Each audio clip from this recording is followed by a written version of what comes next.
না। আসসালামু আলাইকুম রহমতুল্লাহি আলহামদুলিল্লাহ রবিল আলমিন ওসলাতু ওয়াসসালামু আলা সাইয়্যিদিল মুরসালিন ওয়া আলা আলিহি ওয়াসহাবিহি আজমাইন আম্মা বাদ। প্রিয় দর্শক শ্রোতা ভাই বোনেরা, আশা করি আপনারা ভালো আছেন। আলহামদুলিল্লাহ, আল্লাহ আমাদেরকে যে অবস্থায় রেখেছেন আমরা বলতে হবে আলহামদুলিল্লাহ, সুখেও এবং দুঃখেও সর্বাবস্থা আলহামদুলিল্লাহ। আজকে লাইভে আসলাম ভারতে যেভাবে ফিলিস্তিনের স্টাইলে মুসলিম নির্যাতন শুরু হয়েছে, মসজিদ মাদ্রাসা ধ্বংস এবং সিলগালা করে দেওয়া হচ্ছে, মুসলিম উচ্ছেদের যেভাবে নির্লজ্জ ভূমিকায় হিন্দুত্ববাদী সরকার অবতীর্ণ হয়েছে, তাদেরকে সতর্ক করা দরকার। সেই সতর্কীকরণের জন্যই মূলত আসলাম। তারা হয়তো ভাবছে যে এখনকার পৃথিবীটা 2024 পূর্ববর্তী পৃথিবী, নির্যাতন করে পার পাওয়া যাবে, মুসলিমদেরকে উচ্ছেদ করে আমরা প্রতিষ্ঠিত থাকব। এই বুঝির ভুলের মধ্যে তারা রয়েছে। উল্টা সমঝিলারে রাম। তো এই যে উল্টা বুঝ তাদের, এটা তারা খুবই রং একটা সাইডে আছে। 1924 থেকে 2024 ছিল কারণ শয়তানের শতাব্দী। পুরো শতাব্দী জুড়ে কোরআনকে উচ্ছেদ করা হয়েছে বিশ্ব পরিচালনার মঞ্চ থেকে। 1924-এ তুরস্কের খেলাফত থেকে ইসলাম এবং কোরআন উচ্ছেদের মাধ্যমে বেঈমান জাতিগুলো এই শয়তানি শতাব্দীর সূচনা করেছিল। সেই শয়তানি শতাব্দীকে দাফন করে দেওয়া হয়েছে। বিশ্বের সকল তন্ত্র মন্ত্রকে দাফন করে দেওয়া হয়েছে 2024-এ এসে 100 বছরের মাথায়। আমি বারবার এই কথাটা বলি আপনাদেরকে, ইবনে মাজারের হাদিসের ভিত্তিতে, ইন্নাল্লাহা ইয়াবআসু লিহাযিল উম্মাহ, আল্লাহ তাআলা এই মুসলিম জাতির জন্য প্রত্যেক 100 বছরের মাথায় এমন সব মুসলিমদেরকে প্রেরণ করবেন, মানে ইউজাদ্দিদু লাহা দীনহা, যারা এই উম্মতের দ্বীনকে সম্পূর্ণ নতুন করে দেবে, যত আবর্জনা লেগে গেছে সব দূরীভূত করে দেবে, অপসারণ করে দেবে। একবারে তরতাজা টাটকা ইসলাম পৃথিবীর বুকে নিয়ে আসবে, যা হারিয়ে গেছে নতুন করে সেটাকে অস্তিত্বে নিয়ে আসবে।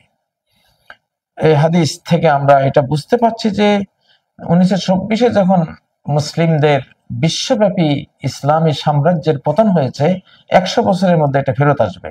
এখন এসেছে আলহামদুলিল্লাহ 24-এ। তো এটা কারণুর রহমান। 2024-এ বাংলাদেশে আল্লাহ তাআলা যে কাজটি করিয়েছেন, যে মুসলিম জাতির কাছে তাদের দেশ ফিরিয়ে দিয়েছেন, এটা গোটা বিশ্বব্যাপী এখন বাস্তবায়ন হবে। শয়তানের 100 বছর পার হয়ে গেছে, এখন তাদের পতনের সময়। ইসলামের 1 শতাব্দী জন্ম হয়ে গেছে। আগামী অন্তত 2090 সাল পর্যন্ত আমরা দেখব ধীরে ধীরে মুসলিম উম্মাহ জেগে উঠছে, আর ধীরে ধীরে জালিম যেসব জাতি মুসলিমদের উপরে নির্যাতন করছে তাদের পতন হয়ে যাচ্ছে। তো আল্লাহ তো ধীরে সুস্থে কাজ করেন, আমরা দেখতে থাকবো ইনশাআল্লাহ।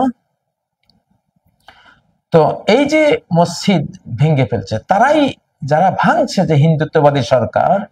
বাংলাদেশে আমরা একটা মন্দিরও ভাঙিনি, হিন্দুদের কোথাও কোনো পূজা পার্বণে আমরা কোনো হস্তক্ষেপ করিনি।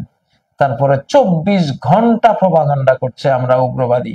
এখন প্রকৃত উগ্রবাদীর চেহারা বিশ্ববাসী এখন দেখবে ইনশাআল্লাহ।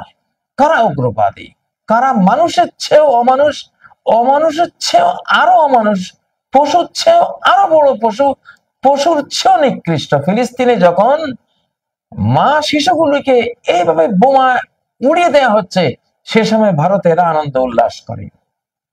সে সময় তারা হাজার হাজার সৈন্য ফিলিস্তিনে পাঠায় ফিলিস্তিনি মাগুলিকে খুন করার জন্য, ফিলিস্তিনি শিশুগুলোকে খুন করার জন্য, এবং তারা বেতন খায় মুসলিম শিশুদেরকে হত্যা করে, এটা কি সভ্যতার নাম? নাকি এটা কোনো ধর্মের নাম? নাকি এটা পশুত্বের নাম?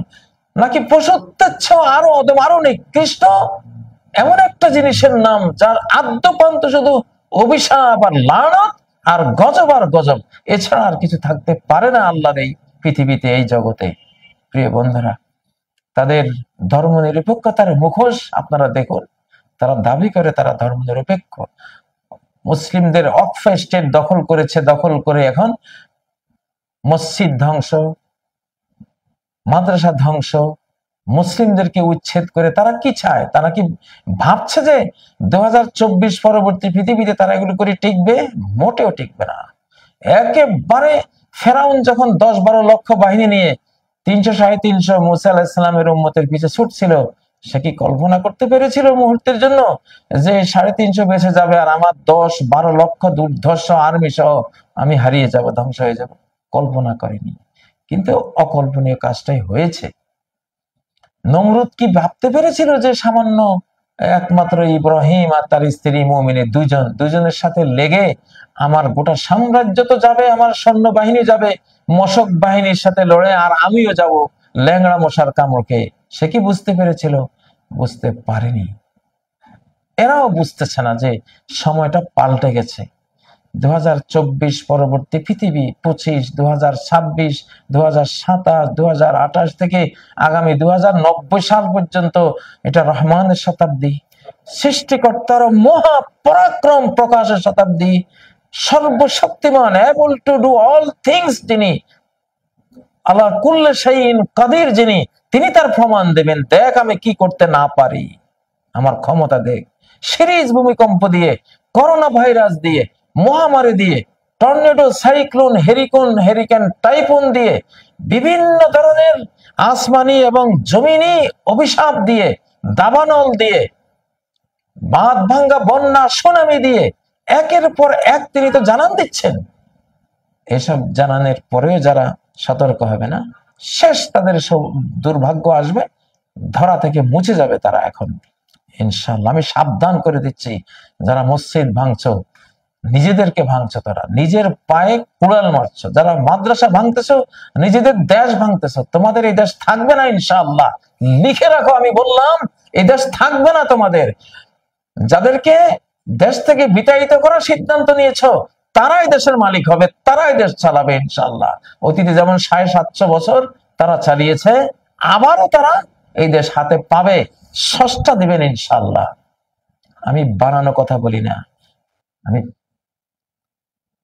কোরআন এবং সুন্নাহর প্রেডিকশন থেকে, কোরআন ও সুন্নাহর ভবিষ্যৎবাণী থেকে কথা বলি। তোমরা দেখবা ইনশাআল্লাহ, লিখে রাখো। আমি বললাম এই পথে তোমরা যেতে পারো না, এটার পরিণতি তোমরা ভুগতে হবে। হেদায়েতের কথা তোমাদের কানে যাবে না আমি জানি, তারপরে বলি। অন্তত বললে আমি বলতে পারবো যে আমি বলার দায়িত্ব ছিল, আমি বলেছি। এখানে দেখো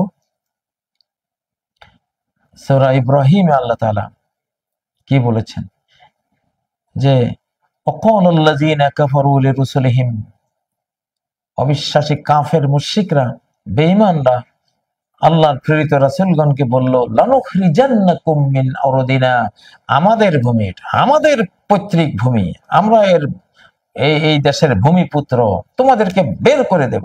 তারাও তো ভূমিপুত্র ছিলেন, কিন্তু এই অহংকারী দাম্ভিকরা বলল রাসূলগণকে যে আমরা তোমাদেরকে বের করে দেব আমাদের ভূমি থেকে, আওলা তাউদুন্না ফি মিল্লাতিনা, অথবা আমাদের ধর্ম গ্রহণ করে থাকতে হবে দেশে থাকতে হলে। তো রাসূলগণকে যা বলা, রাসূলগণের উম্মতকে বলা একই কথা। রাসূলের পরবর্তী ওনাদের উম্মতরা, আলেমরা, ওলামারা, তাদের ওয়ারিস, একই জিনিস, কোনো বেশকম নেই। তো যখন তারা এই দাম্ভিক বেঈমানরা দেশান্তরিত করার হুমকি দিল, দেশ থেকে বহিষ্কার করার হুমকি দিল, আল্লাহ ওহী প্রেরণ করলেন, ফাআওহা ইলাইহিম রাব্বুহুম লানুহলিকান্নাল যালিমিন। আল্লাহ ওহী প্রেরণ করলেন, রব তাদের কাছে বার্তা দিলেন, আমি কসম করে বলছি আমি জালিমদেরকে নির্বংশ করে দেব, এমন ভাবে ধ্বংস করবো যে বংশে বাতি দেওয়ার লোক এদের থাকবে না, এমন নিপাত আমি করব। ওয়ালানুসকিনান্নাকুমুল আরদা মিন বাদিহিম, আমি তাদের পরে, ও আমার মুসলিম বান্দাবান্দিরা, ইমানদার বান্দাবান্দিরা, তোমাদেরকে তাদের দেশে আমি বসবাস করাবো, তাদেরকে ধরাপৃষ্ঠ থেকে মুছে দেব। এই আয়াতটা এখন বাস্তবায়ন হবে আপনাদের এই উপমহাদেশে ইনশাআল্লাহ। এটি সূরা ইব্রাহিমের 13 এবং 14 নম্বর আয়াত থেকে পড়লাম। মুসলিমদেরকে উচ্ছেদ করতে চান তো নিজেরা উচ্ছেদ হবেন ইনশাআল্লাহ। দেখুন আরেকটি আয়াত দিচ্ছি, ধর্মের বাণী বিনা বাতাসে নড়ে, বিনা কলে চলে। আল্লাহর বাণী কিভাবে বাস্তবায়ন হবে দেখবেন। وَإِن كَادُوا لَيَسْتَفِزُّونَكَ مِنَ الْأَرْضِ, ওরা তো তোমাকে ভূমি থেকে, মাতৃভূমি থেকে বিতাড়িত করার উপক্রম করছে, তোমাকে সেখান থেকে একেবারে দেশান্তরিত করার জন্য। যদি এটা করে, তোমাকে বের করে তারা, তাদেরকেও আমি থাকতে দেব না এই দেশে, তাদেরকেও বের করতে হবে। বের করার দায়িত্ব আমি নিলাম। যারা আমার বিশ্বাসীদেরকে বের করার কাজ করবে, তাদেরকে তাদের মাতৃভূমি থেকে বহিষ্কার করার দায়িত্ব আল্লাহ বলছেন আমি নিলাম। وَإِذًا لَّا يَلْبَثُونَ خِلَافَكَ إِلَّا قَلِيلًا, তোমার পরে তারা সামান্যই থাকতে পারবে নিজ দেশে, তাদেরকে আমি বের করে দেব।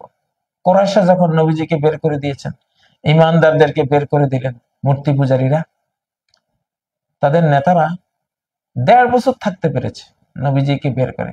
1.5 বছরের মাথায় বদর যুদ্ধে গিয়ে সব কল্লা কাটা এবং আখিরাতে চলে গেছে, আল্লাহ মেরে দিয়েছেন। যে নেতৃত্ব, যাদের নেতৃত্বে নবীজিকে এবং ইমানদারদেরকে বের করা হয়েছিল, তারা সব নিহত বদরের ময়দানে, এবং বাকি 70 জন ওই কান্ডারীরা তারা বন্দী মুসলিমদের হাতে। তোমাদের সেই পরিণতি আসতেছে, অপেক্ষা করো। আল্লাহর সাথে যুদ্ধ লাগিয়েছে তো টিকবে না। এটি এটি এটি হলো সূরা বনি ইসরাইলের কত নম্বর আয়াত? 76 নম্বর আয়াত। একই সূরার 103 নম্বর আয়াত দিচ্ছি। فَأَرَادَ أَن يَسْتَفِزَّهُم مِّنَ الْأَرْضِ, তারা হযরত মূসা আলাইহিস সালাম এবং মূসা আলাইহিস সালামের উম্মতকে তাদের ভূমি থেকে বহিষ্কার করতে চাইল। فَأَغْرَقْنَاهُ وَمَن مَّعَهُ جَمِيعًا, আমি সেই ফেরাউনকে, ফেরাউনের গোটা দল বলকে আমি ডুবিয়ে পৃথিবী থেকে বিদায় করে দিলাম, সলিল সমাধি ঘটিয়ে দিলাম। 103 নম্বর আয়াত। এটি যদি 2023 সাল হতো, 2022 সাল হতো, তা আমি এই আয়াতগুলি পড়তাম না, কারণ আমি জানি তখন আপনাদের সময় ছিল, আপনাদের প্রতিপত্তির এখনো টাইম আছে, আমি জানতাম 23 হলে। কিন্তু এটা 2024-এর পরে 2025, আপনাদের সময় নাই। আপনারা কেন বুঝছেন না? আপনাদের টাইম নাই। এখন যত মারবেন তত নিচ্ছিন্ন হবেন ইনশাআল্লাহ।